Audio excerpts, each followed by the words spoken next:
you stop doing that? Sorry, I'm upset because I gotta do it with some jerk online. You know, he actually said there's no such thing as a good chick flick. Well, Don't tell me you agree with that. a little. You know, your lack of being on my side about this really sucks, you know. You just sit there all smug, thinking about how Mom likes you better. Wait, what? Come on, haven't you ever heard Mom introduce us to people? This is our kid, Tim. This is our other kid, Tim's sister. Should have just had you and bought a dog. You know Mom's a cat person.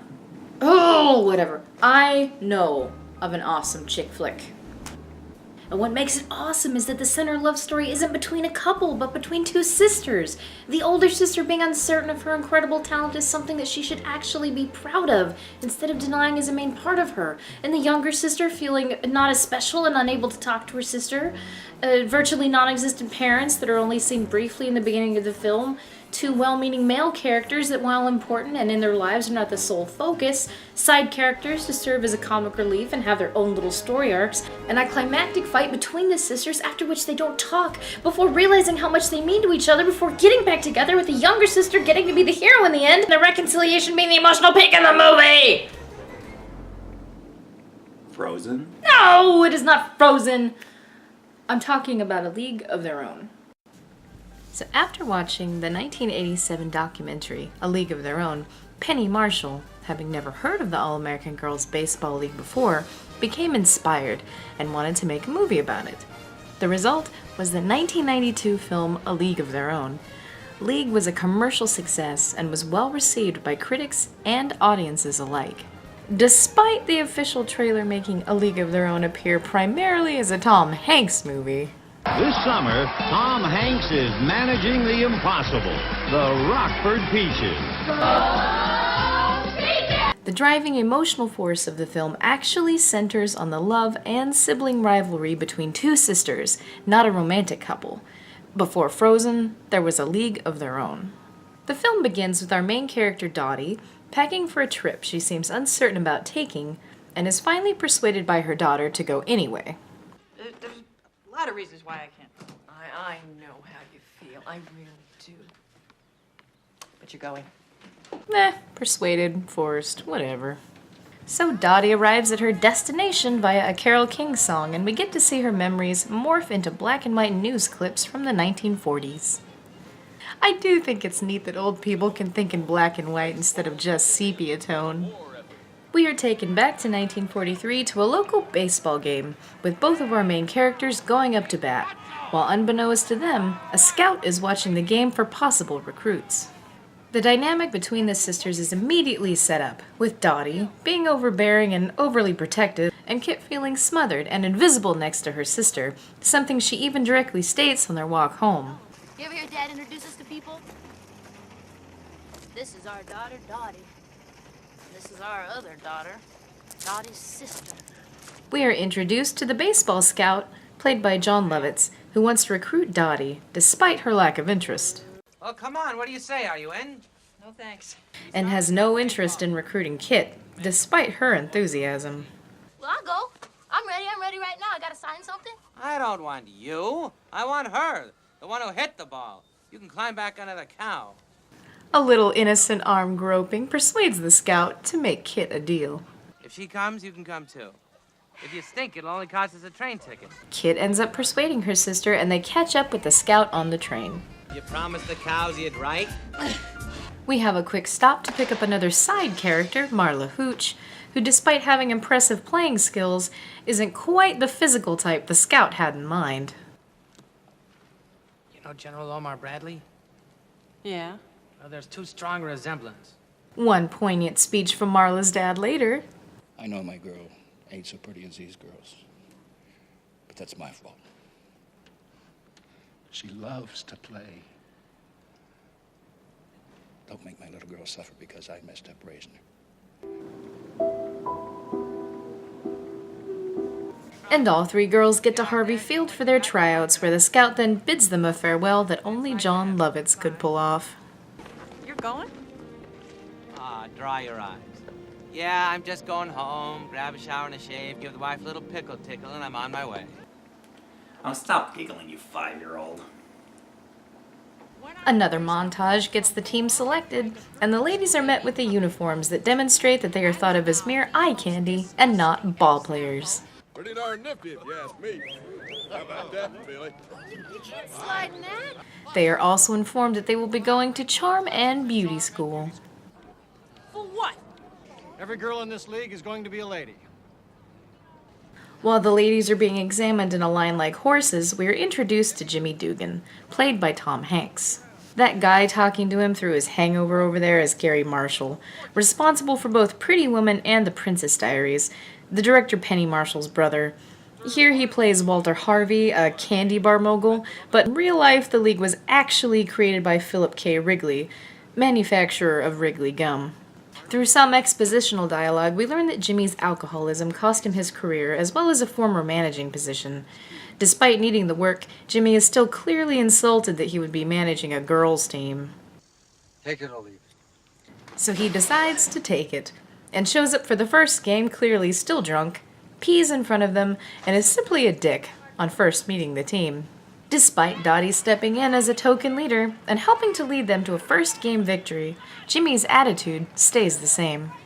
I haven't got ball players, I've got girls. Girls who want to sleep with after the game, and not what you coach during the game. The girls later decide to sneak out by poisoning their chaperone. In the 43 years I've been practicing medicine, I never saw a woman throw up that much. Maybe it's how she entertains herself, Doc.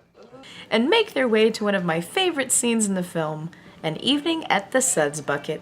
The drinking, dancing, and music captured a fun social atmosphere, with the cherry on top being Marla singing to Nelson. Ain't it something could make me be blue? A subsequent game shows Jimmy finally taking notice, What are you, stupid? which leads to an argument between Dottie and Jimmy. Hey, who's the goddamn manager here? I am! Act like it, you big lush. You tell him, Dottie. Following this, Jimmy is more active in his coaching participation in the subsequent games, even if his coaching style isn't always the most conventional. Now you start using your head! That's that lump that's 3 feet above your ass! At this point in the movie, I have to ask, am I the only one that has imagined Woody saying the lines of Jimmy Dugan? Bullshit, you can all kiss my ass. That's right. Kiss my ass. It's the letters, but the infield's deep. A squeeze will work. Stop thinking with your tits, you want a big inning here. Why am I the only person on this bus? What are we waiting for? Are you physically unable to show up on time? Rogers Hornsby was my manager, and he called me a talking pile of pig shit. And that was when my parents drove all the way down from Michigan to see me play the game. And did I cry? No! No! And you know why? No. Because there's no crying in baseball. There's no crying in baseball! Anyone ever tell you look like a penis with a little hat on?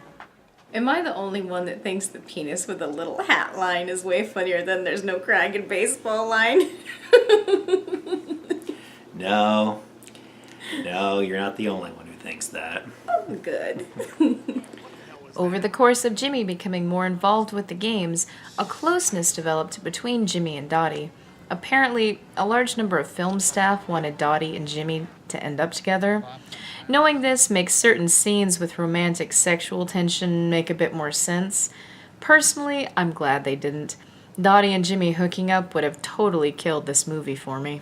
We also see increasing dissonance between Kit and Dottie, which comes to a head during a subsequent game.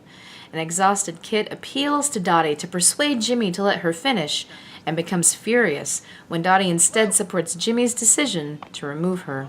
When a teammate makes a crack about it, What's the matter, kid? You too big to finish your own games now? Kit attacks her on the field, which in turn leads to a summation from Kit. It's like at home. It's like if you're here, then I'm not here. This leaves Dottie upset, and she nearly quits the league. Not wanting to lose the league's most popular player, the league manager trades Kit to the Racine Bells, who are also headed for the World Series. Hey, you wanna go with me? Bitch! What? I've been traded to Racine. This causes a blowout between Kit and Dottie at the house the girls are staying at, and also the most efficient game of telephone I've ever seen.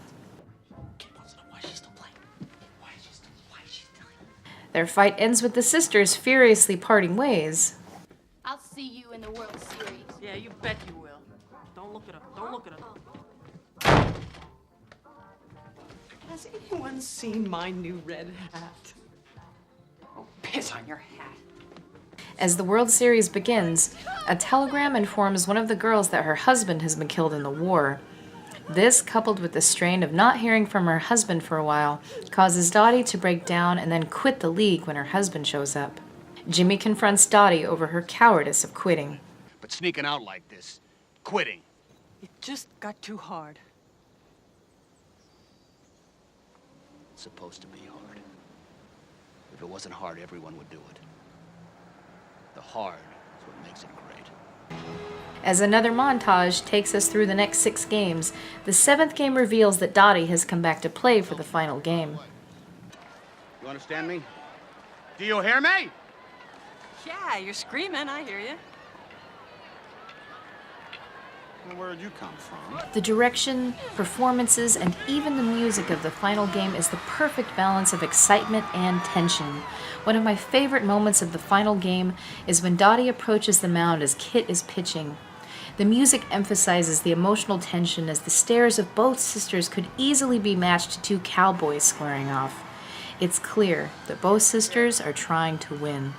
Oh, bite me on the butt and call me an apple. She nearly took her head off. As Kit looks at the scoreboard, the devastation is clearly on her face. After Dottie is proclaimed the star of the game, Kit is pushed into an emotional frenzy as she anticipates going up to the plate. Kid, 1 run and we are back in this ball game. Shake it off. You gotta hit. When Dottie betrays Kit's batting weakness to the pitcher, High fastballs. Just can't hit him. Can't lay off him. All right. Kit retaliates in the best possible way. Here's the pitch. Miller swings and it's a long fly ball. Back. It falls in there. No one will get to this ball. This should tie it up. Hendricks is rounding third. She will score. Keller is heading for third. Gardner hits the relay man with a frozen rope. The coach is giving Keller the stop sign. But no, she's not stopping! Keller is running through the stop sign at third. She is not stopping. She ran right through the sign. Here comes the throw. It should be in time.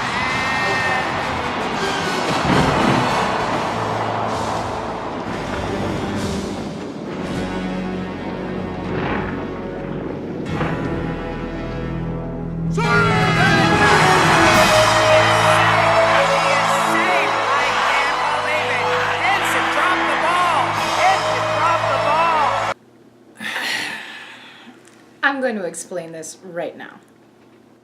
Despite this movie being loved, one of the biggest contentions that people have over it is that the Peach is lost, and fights over whether Dottie dropped the ball on purpose rage on to this day. Penny Marshall did come out and say yes, Dottie did drop the ball on purpose, but apparently got a lot of shit for it, so she pretty much has come to the position of people can watch and decide for themselves. I personally don't think that Dottie dropped the ball on purpose, but plenty of people disagree with me. The first time I saw this as a kid, I was unbelievably disappointed that the Peaches lost. I couldn't believe that Dottie dropped the ball, I couldn't believe that Kit was the sister who had won, and the Bells was a stupid name for a team anyway. But then after a while, I not only started to appreciate Kit's underdog position, but I started to question if Dottie was as great as I had originally thought her to be. Oh, and twist your panties, people, and hear me out first. An argument on this is that Dottie was simply a better player than Kit, and Kit shouldn't have won just because she wanted it more. I had the same opinion in the beginning, but I had forgotten that just because Dottie was a good player didn't mean that Kit wasn't also. I had been viewing Kit in the same way that many others did, only in comparison to her sister, and not as she actually was. Even Dottie could only seem to view her sister in comparison to herself. Sure, Dottie defended her sister to the scout in the beginning of the film, but during an emotional fight it was, I got you into this league, goddammit! In addition to this, Kit's cynical remark about Dottie pushing her down was absolutely true. Dottie did try to push her down by betraying her batting weakness to the pitcher in the final game. And betraying her sister like that was a bitch move on Dottie's part. Oh yes, I went there. Yeah, I said it. And if you want to tell me that betraying her sister's weakness was just Dottie doing what she had to do to win, then Kit was just doing what she had to when she knocked Dottie over. And don't give me any of that she dropped the ball on purpose because she decided to choose family over winning crap. You're telling me that Dottie drove back from Yellowstone Park to play that hard and make that little speech to Jimmy about how she isn't a quitter just to let her whole team down because she had a change of conscience as Kit was barreling towards her? This is not the facial expression of someone having an epiphany about family values. This is someone flinching as they are about to collide with a stronger, more determined force than them. See that? That is the face of someone determined to win. Taking a step back to view Kit by herself gave me a different take on her. Not only was Kit the underdog pushing back against her sister, but also a large chunk of the audience watching her. A major change in Dottie's character was the way she viewed her sister. The swelling music at the last game not only matched Kit finally having her moment in the sun, but also the pride Dottie felt for her sister earning her victory. Thank you for getting me into the league, Dottie. You got yourself in the league. I got you on the train.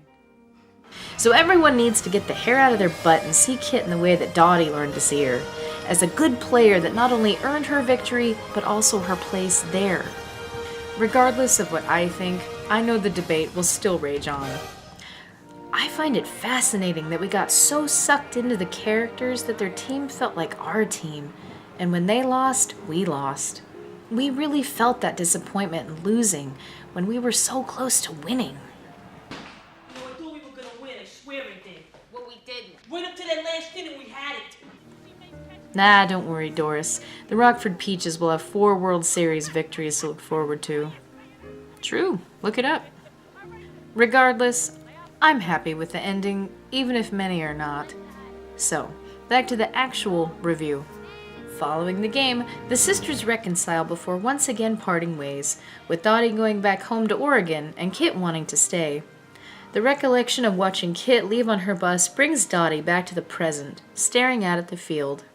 I did always wonder how long she had been standing there. Former fellow team members recognize Dottie, and she catches up with her old teammates before accompanying them to the opening of the All-American Girls Baseball League Hall of Fame. We get to see the museum and are filled in on the lives of the other players.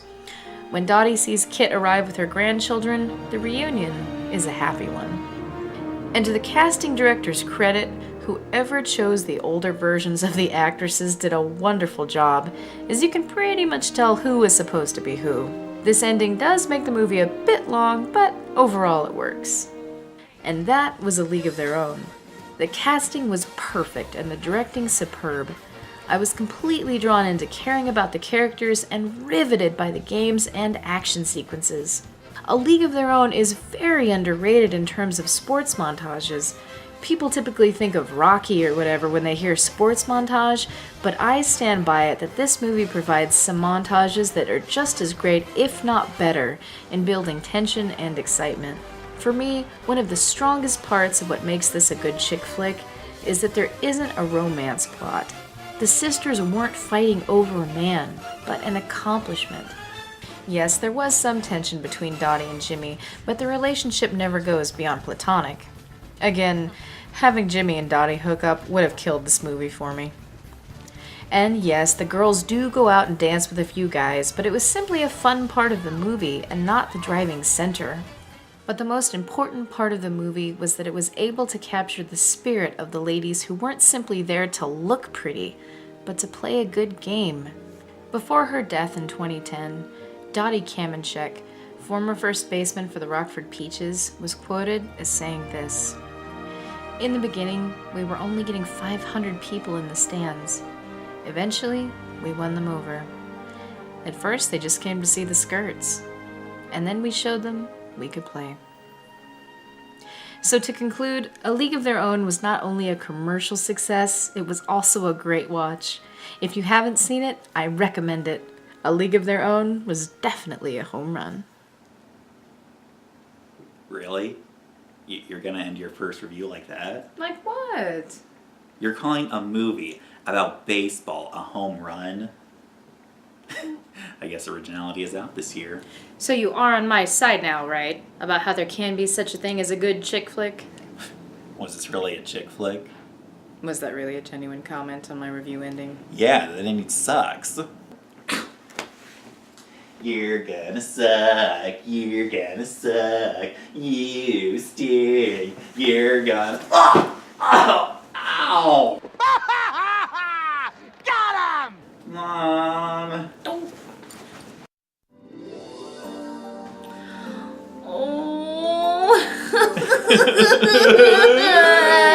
The feels of this song by 1992 Madonna. Why did it have to end?